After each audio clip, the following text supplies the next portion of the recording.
2 जून 2026 पासून केतू नक्षत्रातील म्हणजे मघा, मूळ, अश्विनी ह्या नक्षत्रात जन्म झालेल्या अनेक जातकांच्या जीवनात अचानक दिशा बदलू शकतात.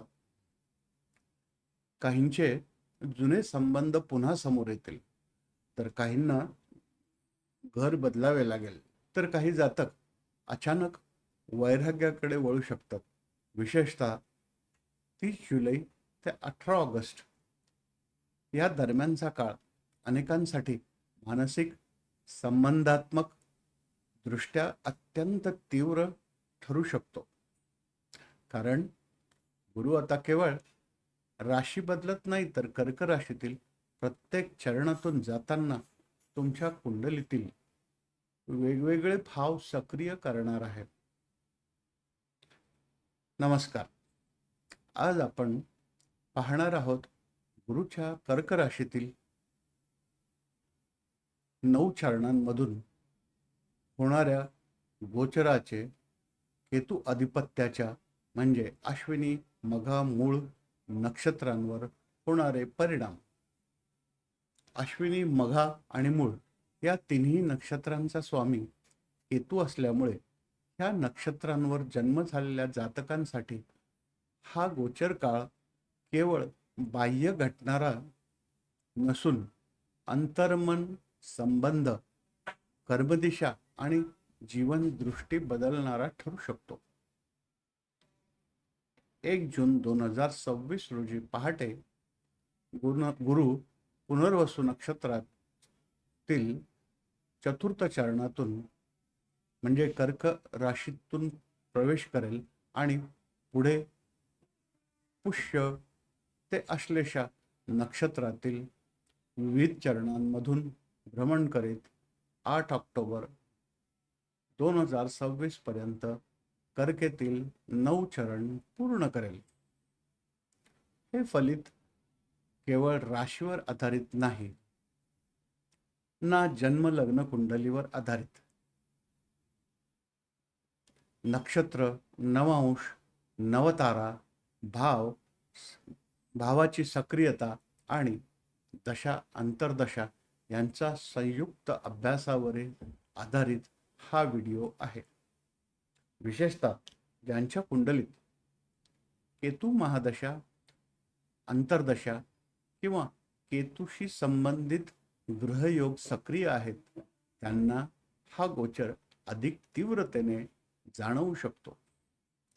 1 जून 2026 रोजी गुरु पुनर्वसू नक्षत्रातील चतुर्थ चरणात कर्क नवमांशात प्रवेश करेल. त्यामुळे अश्विनी, मघा, मूळ या नक्षत्रातील चतुर्थ भावाशी संबंधित विषय सक्रिय होऊ लागतील. गृहसौख्य, मातृसंबंध, वाहन, स्थावर संपत्ती, मानसिक सुरक्षितता आणि अंतर्मन यात हालचाल सुरू होताना दिसून येतील. अनेक जातक अचानक स्वतःच्या जीवनाचा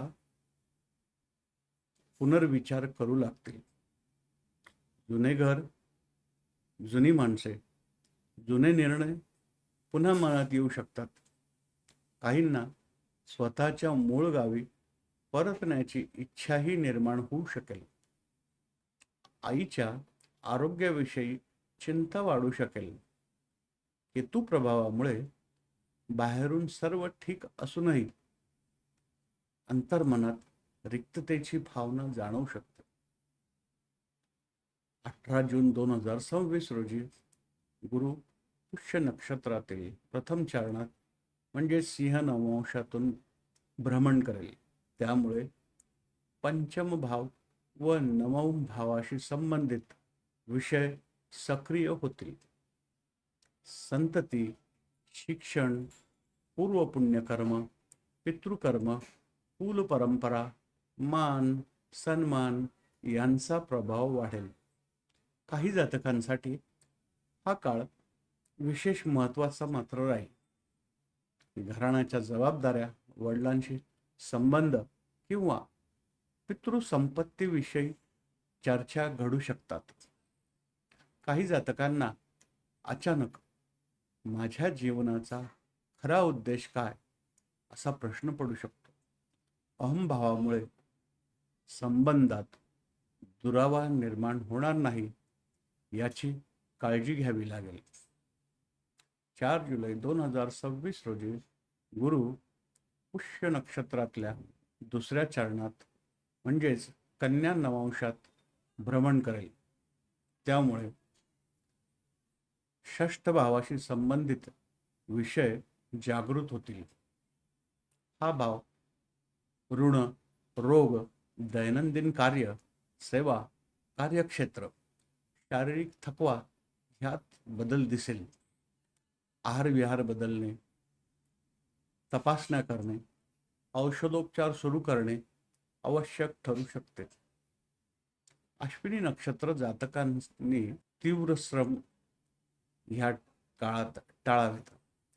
मानसिक ताणामुळे निद्रानाश वाढू शकेल. कार्यस्थळी सूक्ष्म राजकारण किंवा मतभेद संभवतात. 19 जुलै 2026 रोजी गुरु पुष्य नक्षत्रातील तृतीय चरण आणि तुळा नवमांशात प्रवेश करेल. त्यामुळे सप्तम भाव सक्रिय होईल. विवाह, संबंध, भागीदारी, सामाजिक समन्वय, करार ह्यात गती निर्माण होईल. दीर्घकाळ प्रलंबित विवाह चर्चा पुन्हा सुरू होऊ शकतील. काही जातकांच्या जीवनात जुन्या व्यक्ती पुन्हा प्रवेश करू शकतील. पूर्वी तुटलेले संबंध पुन्हा जुळण्याचा प्रयत्न होईल. परंतु केतू प्रभावामुळे मानसिक अलिप्तता कायम राहू शकते. मन आणि संबंध ह्यात अंतर जाणवू शकतं. 30 जुलै 2026 तारखेला गुरु पुष्य नक्षत्रातल्या चौथ्या चरणातून म्हणजेच वृश्चिक नवांशातून भ्रमण करेल. ह्या संपूर्ण गोचरातील सर्वाधिक तीव्र टप्प्यांपैकी एक टप्पा राहू शकतो. ह्या गोचरामुळे अष्टम भाव प्रबळ होईल. त्यामुळे गुप्त घटना, मानसिक ताण, संशय, भावनिक दडपण, गूढ विषय, ज्योतिष, तंत्र, संशोधन ह्याकडे आकर्षण वाढेल. काही जातकांसाठी जीवन दिशा बदलवणाऱ्या घटना संभवतात. काही संबंध अचानक संपुष्टात येऊ शकतात. काहींना अचानक वैराग्याची भावना निर्माण होईल. या काळात भावनिक आवेशात संबंध तोडणे, नोकरी सोडणे किंवा मोठे निर्णय घेणे टाळावेत. 18 ऑगस्ट 2026 रोजी गुरु आश्लेषा नक्षत्रात प्रवेश करेल. यावेळी तो प्रथम चरणात म्हणजे धनु नवांशातून प्रवेश करत असल्यामुळे नवम भाव सक्रिय होऊन शुभत्व वाढले. धर्म, यात्रा योग, गुरुकृपा, शास्त्राध्ययन, मंत्र साधना, भाग्योदय ह्यात वृद्धी होताना दिसून येईल. अनेकांना योग्य मार्गदर्शनही लाभेल. काही जातक अचानक आध्यात्मिक साधनेकडे वळू शकतील. गुरुस्थानी व्यक्तींचा लाभ त्यांना मिळेल. 3 सप्टेंबर 2026 रोजी गुरु आश्लेषा नक्षत्राच्या दुसऱ्या चरणात म्हणजे मकर नवांशातून भ्रमण करेल. त्यामुळे दशम भावावरती दबाव वाढेल. कर्मक्षेत्र, पद, जबाबदाऱ्या, वरिष्ठ अधिकारी, सामाजिक प्रतिष्ठा ह्या ताण निर्माण होऊ शकतो. कार्यविलंब, मानसिक भार, थकवा वाढू शकतो. या काळात उतावळेपणाने नोकरी बदलणे, कार्यत्याग किंवा संघर्षात्मक निर्णय घेणे टाळावे. केतू दशेत कर्मविमुक्ता जास्त जाणवू शकते. 20 सप्टेंबर 2026 रोजी गुरु आश्लेषा नक्षत्राच्या तृतीय चरणातून कुंभ नवमांशातून एकादश भाव सक्रिय करेल. हा भाव नवीन परिचय, मित्रमंडळ विस्तार, दूरस्थ संपर्क, नवीन उत्पन्न मार्ग, मोठे भाऊ ह्यात वृद्धी करताना दिसून येईल.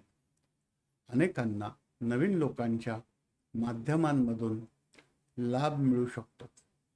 पूर्वी थांबलेली कामे किंवा रखडलेली कामे पुढे पुढे सरकू शकतील. 8 ऑक्टोबर 2026 रोजी गुरु आश्लेषा नक्षत्राच्या चतुर्थ चरणातून मीन नवमांशातून द्वादश म्हणजे व्ययभावाशी संबंधित परिणाम प्रबळ होतील. ध्यान, ईश्वरचिंतन, अंतर्मुखता, निद्रा, परदेश संबंध आणि एकांताची आवश्यकता वाढताना दिसून येईल. काही जातकांना सांसारिक धावपळीपेक्षा मानसिक शांततेचे महत्त्व अधिक जाणवेल, तर काही जातकांच्या जीवनदृष्टीत कायमस्वरूपी बदल होऊ शकतो. केतुदशा आणि अंतर्दशा यांचे विशेष परिणाम या 3 नक्षत्रामध्ये जर चालू असतील, नक्षत्राच्या जातकांना म्हणजे मघा, अश्विनी, मघा, मूळ या 3 नक्षत्रातील जातकांपैकी केतू महादशा किंवा केतूची अंतर्दशा चालू असेल